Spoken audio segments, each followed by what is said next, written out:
ਅਮਰੀਕ ਸਿੰਘ ਜੀ। ਕਿਹੜੇ ਪਿੰਡ ਦੀ ਘਟਨਾ ਹੈ, ਕਿਵੇਂ ਹੋਇਆ ਸਾਰਾ? ਇਹ ਪਿੰਡ ਥੂਏ ਦੀ ਘਟਨਾ ਹੈ ਜੀ। ਇੱਥੇ ਬਿਜਲੀ ਸਰਕਟ ਨਾਲ ਜਿਹੜੇ ਇਹ ਜਿੱਥੇ ਮਹਾਰਾਜ ਦਾ ਸੁਖਾਸਨ ਕੀਤਾ ਹੋਇਆ ਉੱਥੇ ਰਜਿਸਟ ਫੈਨ ਲੱਗਿਆ ਹੋਇਆ ਤਾ ਜੀ।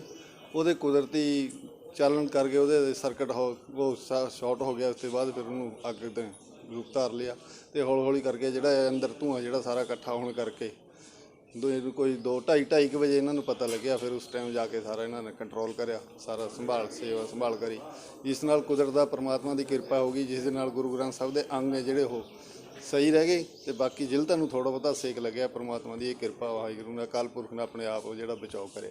ਸੋ ਇਸ ਤਰ੍ਹਾਂ ਦੀ ਘਟਨਾ ਕਾਫੀ ਵਾਪਰਦੀਆਂ ਨੇ ਪਹਿਲਾਂ ਵੀ ਸ਼ਹਿਰ ਦੇ ਵਿੱਚ, ਤੁਸੀਂ ਦੇਖਣ ਸੁਣਿਆ ਹੋਣਾ, ਪਰ ਸਾਨੂੰ ਕਿਤੇ ਨਾ ਕਿਤੇ ਸੁਚੇਤ ਹੋਣ ਦੀ ਜ਼ਰੂਰਤ ਹੈ। ਇਸ ਗੱਲ ਨੂੰ ਸੁਚੇਤ ਕੀ ਕਹਿਣਾ ਚਾਹੋਗੇ ਲੋਕਾਂ ਨੂੰ? ਇਸ ਗੱਲ ਦੇ ਤਾਂ ਇਹੀ ਹੈ ਵੀ ਸਾਰਿਆਂ ਨੂੰ ਜਿਹੜਾ ਇਹ ਰਜਿਸਟ ਫੈਨ ਵਗੈਰਾ ਜਿਹੜੇ ਉੱਥੇ ਜ਼ਿਆਦਾ ਸੂਚਿਤ ਨਹੀਂ ਹੋਣੇ ਚਾਹੀਦੇ, ਜਿੱਥੇ ਮਹਾਰਾਜ ਦਾ ਸੁਖਾਸਨ ਹੋਵੇ, ਅਤੇ ਵੱਧ ਤੋਂ ਵੱਧ ਉੱਥੇ ਸੇਫ ਹੋਣਾ ਚਾਹੀਦਾ। ਇੰਨੇ ਕੋਈ ਮਤਲਬ ਕੋਈ ਰਜਿਸਟ ਫੈਨ ਜਾਂ ਏਸੀ ਜਾਂ ਕੁਛ ਇਹੋ ਜਿਹੀ ਕੋਈ ਨਹੀਂ ਉੱਥੇ ਹੋਣੀ ਚਾਹੀਦੀ ਜਿਸ ਦੇ ਨਾਲ ਇਹੋ ਜਿਹੀਆਂ ਘਟਨਾ ਵਾਪਰਨ।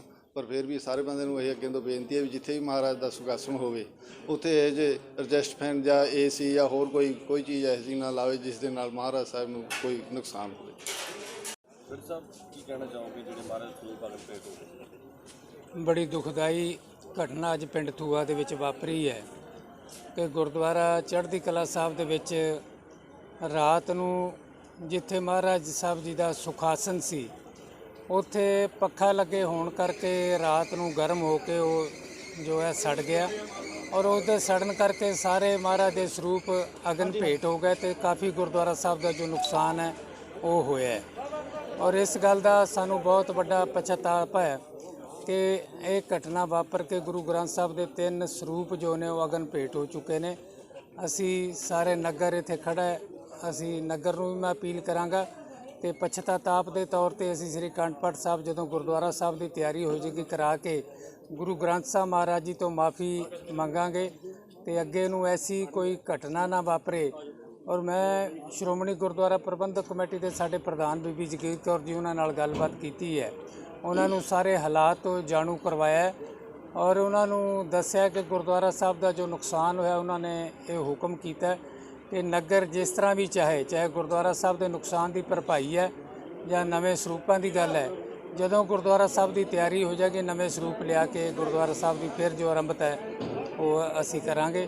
ਔਰ ਅਸੀਂ ਵਾਰ-ਵਾਰ ਇਹ ਪਛਤਾਤਾਪ ਕਰ ਰਹੇ ਹਾਂ ਕਿ ਐਸੀ ਘਟਨਾ ਨਹੀਂ ਵਾਪਰਨੀ ਚਾਹੀਦੀ ਸੀ। ਮੈਂ ਤੁਹਾਡੇ ਚੈਨਲ ਰਾਹੀਂ ਸਾਰੇ ਇਲਾਕੇ ਦੇ ਗੁਰਦੁਆਰਾ ਸਾਹਿਬ ਦੀ ਪ੍ਰਬੰਧਕ ਕਮੇਟੀਆਂ ਨੂੰ ਬੇਨਤੀ ਕਰਨਾ ਚਾਹੁੰਦਾ ਕਿ ਆਪਣੇ ਆਪਣੇ ਗੁਰੂ ਘਰਾਂ ਦਾ ਧਿਆਨ ਰੱਖਣ। ਰਾਤ ਨੂੰ ਪੱਖੇ ਜਾਂ ਜੋ ਏਸੀ ਲੱਗੇ ਨੇ ਉਹਨਾਂ ਨੂੰ ਬੰਦ ਕਰਕੇ ਜਾਣ, ਜੇ ਚਲਾਉਣਾ ਤਾਂ ਉਹਨਾਂ ਦੀ ਪਹਿਰੇਦਾਰੀ ਹੋਣੀ ਚਾਹੀਦੀ ਹੈ ਤਾਂ ਕਿ ਅੱਗੇ ਨੂੰ ਕੋਈ ਐਸੀ ਘਟਨਾ ਨਾ ਵਾਪਰੇ। ਮੇਰੀ ਸਾਰੇ ਇਲਾਕੇ ਦੀ ਗੁਰਦੁਆਰਾ ਸਾਹਿਬ ਦੀ ਪ੍ਰਬੰਧਕ ਕਮੇਟੀ ਨੂੰ ਅਪੀਲ ਹੈ। ਇਹ ਜਥੇਦਾਰ ਅਕਾਲ ਤਖ਼ਤ ਸਾਹਿਬ ਦੇ ਜਾਂ ਹੋਰ ਐਜੂਕੇਸ਼ਨ ਪ੍ਰਧਾਨ ਉਹਨਾਂ ਵੱਲੋਂ ਕਿਹਾ ਜਾਂਦਾ ਹੈ ਵੀ ਇਸ ਤਰ੍ਹਾਂ ਦੀਆਂ ਘਟਨਾਵਾਂ ਪਹਿਲਾਂ ਵੀ ਵਾਪਰਦੀਆਂ ਨੇ ਔਰ ਲੋਕ ਫਿਰ ਵੀ ਜਾਂ ਪ੍ਰਬੰਧਕ ਕਮੇਟੀਆਂ, ਲੋਕਲ ਗੁਰਦੁਆਰਾ ਕਮੇਟੀਆਂ ਜਾਂ ਸੇਵਾਦਾਰ ਇਸ ਨੂੰ ਲੈ ਕੇ ਸੁਚੇਤ ਨਹੀਂ ਹੁੰਦੇ, ਇਹਨਾਂ ਲਈ ਕੋਈ ਸਖਤ ਕਾਰਵਾਈ ਨਹੀਂ ਬਣਦੀ?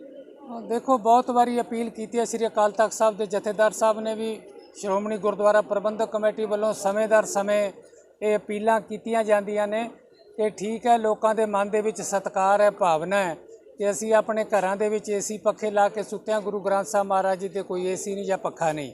ਔਰ ਸ੍ਰੀ ਅਕਾਲ ਤਖ਼ਤ ਸਾਹਿਬ ਦੇ ਜਥੇਦਾਰ ਸਾਹਿਬ ਵੱਲੋਂ ਬੜੇ ਵਾਰੀ ਅਪੀਲ ਕੀਤੀ ਹੈ ਕਿ ਸ੍ਰੀ ਗੁਰੂ ਗ੍ਰੰਥ ਸਾਹਿਬ ਮਹਾਰਾਜ ਜੀ ਨੂੰ ਨਾ ਗਰਮੀ ਲੱਗਦੀ ਹੈ, ਸਤਿਗੁਰੂ ਸਮਰੱਥ ਨੇ, ਨਾ ਉਹਨਾਂ ਨੂੰ ਸਰਦੀ ਲੱਗਦੀ ਹੈ। ਪਰ ਜੇ ਸਤਿਕਾਰ ਵਜੋਂ ਤੁਸੀਂ ਉੱਥੇ ਪੱਖੇ ਜਾਂ ਏਸੀ ਲਾਉਣੇ ਨੇ ਤਾਂ ਜਾਂ ਰਾਤ ਨੂੰ ਬੰਦ ਕਰੋ ਜਾਂ ਉਹਨਾਂ ਦੀ ਪਹਿਰੇਦਾਰੀ ਹੋਣੀ ਚਾਹੀਦੀ ਤਾਂ ਕਿ ਕੋਈ ਐਸੀ ਘਟਨਾ ਨਾ ਵਾਪਰੇ। ਸੋ ਅਸੀਂ ਲੋਕਾਂ ਨੂੰ ਅਪੀਲ ਕਰਾਂਗੇ, ਫਿਰ ਜਾ ਕੇ ਸਾਡੇ ਜੋ ਪ੍ਰਚਾਰਕ ਨੇ, ਅਸੀਂ ਪਹਿਲਾਂ ਵੀ ਪਿੰਡ ਜਾ ਕੇ ਲੋਕਾਂ ਨੂੰ ਸੁਚੇਤ ਕੀਤਾ, ਹੁਣ ਵੀ ਆਉਣ ਵਾਲੇ ਸਮੇਂ 'ਚ ਕਰਾਂਗੇ। ਤੁਹਾਡੇ ਚੈਨਲ ਰਾਹੀਂ ਵੀ ਮੈਂ ਬੇਨਤੀ ਕਰਾਂਗਾ ਕਿ ਇਸ ਗੱਲ ਤੋਂ ਸੁਚੇਤ ਹੋਣ ਕਿ ਗੁਰਦੁਆਰਾ ਪ੍ਰਬੰਧਕ ਕਮੇਟੀਆਂ ਜਾਂ ਜੇ ਪੱਖੇ ਜਾਂ ਏਸੀ ਲਾਉਣੇ ਨੇ ਤਾਂ ਉਸ ਦੀ ਪਹਿਰੇਦਾਰੀ ਕਰਨ ਜਾਂ ਫਿਰ ਰਾਤ ਨੂੰ ਬੰਦ ਕਰਕੇ ਆਪਣੀ ਜ਼ਿੰਮੇਵਾਰੀ ਨੂੰ ਸਹੀ ਢੰਗ ਨਾਲ ਆਪਣਾ ਫਰਜ਼ ਨਿਭਾਉਣ। ਕੀ ਕਾਰਨ ਸੀ, ਕੀ ਦੱਸਿਆ ਤੁਹਾਨੂੰ? ਅੱਜ ਬਹੁਤ ਹੀ ਮੰਦਭਾਗਾ ਦਿਨ ਹੈ ਕਿ ਸਾਡੇ ਬਹੁਤ ਹੀ ਸਤਿਕਾਰਯੋਗ ਸ੍ਰੀ ਗੁਰੂ ਗ੍ਰੰਥ ਸਾਹਿਬ ਜੀ ਦੀਆਂ ਜੋ ਪਵਿੱਤਰ ਬੀੜ ਸਾਹਿਬਾਨਾਂ ਨੇ, ਉਹਨਾਂ ਨੂੰ ਅਚਾਨਕ ਬਿਜਲੀ ਦਾ ਸਰਕਟ ਜਿਹੜਾ ਸ਼ਾਰਟ ਹੋਣ ਕਾਰਨ ਜਿਹੜਾ ਸੀਗਾ ਅਗਨ ਭੇਟ ਹੋਏ ਨੇ। ਸਾਨੂੰ ਸਵੇਰੇ 6:30 ਵਜੇ ਦੇ ਕਰੀਬ ਥਾਣਾ ਸ਼ੰਭੂ ਵਿਖੇ ਸਾਡੇ ਡਿਊਟੀ ਅਫਸਰ ਨੂੰ ਫੋਨ ਆਇਆ ਸੀਗਾ। ਇਮੀਡੀਏਟਲੀ ਇਹਨੇ ਸਾਨੂੰ ਇਨਫੋਰਮ ਕੀਤਾ, ਅਸੀਂ ਮੌਕੇ 'ਤੇ ਆਏ ਹਾਂ। ਔਰ ਚੈੱਕ ਕੀਤਾ, ਸੀਸੀਟੀਵੀ ਫੁਟੇਜ ਵਗੈਰਾ ਅਸੀਂ ਚੈੱਕ ਕੀਤੇ ਹੈ।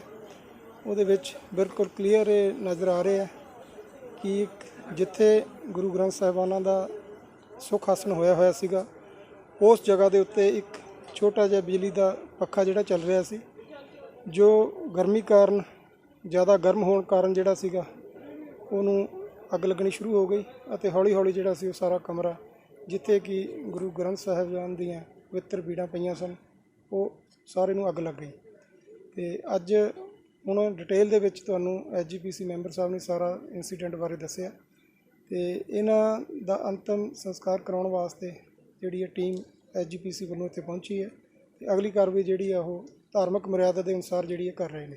ਸਰ, ਕੀ ਲੱਗਦਾ ਹੈ ਕਿ ਇਸ ਤਰ੍ਹਾਂ ਦੀ ਘਟਨਾਵਾਂ ਵਾਪਰਦੀਆਂ ਰਹਿੰਦੀਆਂ ਨੇ ਪੰਜਾਬ ਦੇ ਜਾਂ ਹੋਰ ਸ਼ਹਿਰਾਂ ਵਿੱਚ? ਕੁਝ ਲੋਕਾਂ ਨੂੰ ਜਾਂ ਗ੍ਰੰਥੀ ਸਾਹਿਬਾਂ ਜਾਂ ਕਮੇਟੀਆਂ ਨੂੰ ਕੁਝ ਇਸ ਬਾਰੇ ਸੁਚੇਤ ਕਰਨਾ ਚਾਹੋਗੇ? ਬਿਲਕੁਲ ਜੀ, ਵੈਸੇ ਤਾਂ ਬੜੀ ਵੱਡੇ ਪੱਧਰ ਦੇ ਉੱਤੇ ਜਿਹੜਾ ਹੈ ਉਪਰਾਲੇ SGPC ਵੱਲੋਂ ਜਾਂ ਜਿਹੜੀਆਂ ਸਾਡੇ ਹੋਰ ਸਿੱਖ ਧਾਰਮਿਕ ਜਥੇਬੰਦੀਆਂ ਵੱਲੋਂ ਕੀਤੇ ਜਾ ਰਹੇ ਨੇ। ਅਸੀਂ ਆਪਣੇ ਪਾਰਟ ਦੇ ਉੱਤੋਂ ਵੀ ਜਿਹੜੀ ਹੈ ਪਿੰਡ ਵਾਲਿਆਂ ਨੂੰ ਜਾਂ ਹੋਰਾਂ ਲੋਕਾਂ ਨੂੰ ਅਪੀਲ ਕਰਦੇ ਹੁੰਦੇ ਹਾਂ ਵੀ ਕੈਮਰੇ ਵਗੈਰਾ ਜਿਹੜੇ ਨੇ ਇਹਨਾਂ ਥਾਵਾਂ ਦੇ ਉੱਤੇ ਲਗਾਏ ਜਾਣ। ਅੱਜ ਦਾ ਵੀ ਜੋ ਇੰਸੀਡੈਂਟ ਹੋਇਆ ਇਹ ਬਿਲਕੁਲ ਸਾਡੇ ਕੈਮਰੇ ਲੱਗੇ ਹੋਣ ਕਾਰਨ ਬੜਾ ਸਪਸ਼ਟ ਰੂਪ ਦੇ ਵਿੱਚ ਸਾਹਮਣੇ ਆਇਆ। ਹੋ ਸਕਦਾ ਕੋਈ CCTV ਫੁਟੇਜ ਨਾ ਹੁੰਦੀ ਤੇ ਕਈ ਵਾਰੀ ਬੰਦੇ ਨੂੰ ਕਿਸੇ ਤਰ੍ਹਾਂ ਦੀਆਂ ਗਲਤਫਹਿਮੀਆਂ ਹੋ ਜਾਂਦੀਆਂ ਨੇ, ਲੇਕਿਨ ਇਹ ਬਿਲਕੁਲ ਕਲੀਅਰ ਹੈ ਵੀ ਜੇ ਇਹ ਇੰਸੀਡੈਂਟ ਜਿਹੜਾ ਹੋਇਆ ਇਹ ਨੈਚੁਰਲ ਤੇ ਬੜਾ ਮੰਦਭਾਗਾ ਹੋਇਆ। ਪੰਜਾਬ ਅਤੇ ਪੰਜਾਬੀ ਭਾਸ਼ਾ ਦੀ ਤਰੱਕੀ ਲਈ ਯਤਨਸ਼ੀਲ ਪੰਜਾਬ ਟਾਈਮਜ਼ ਪੜ੍ਹੋ, ਪੰਜਾਬ ਨਾਲ ਜੁੜੋ।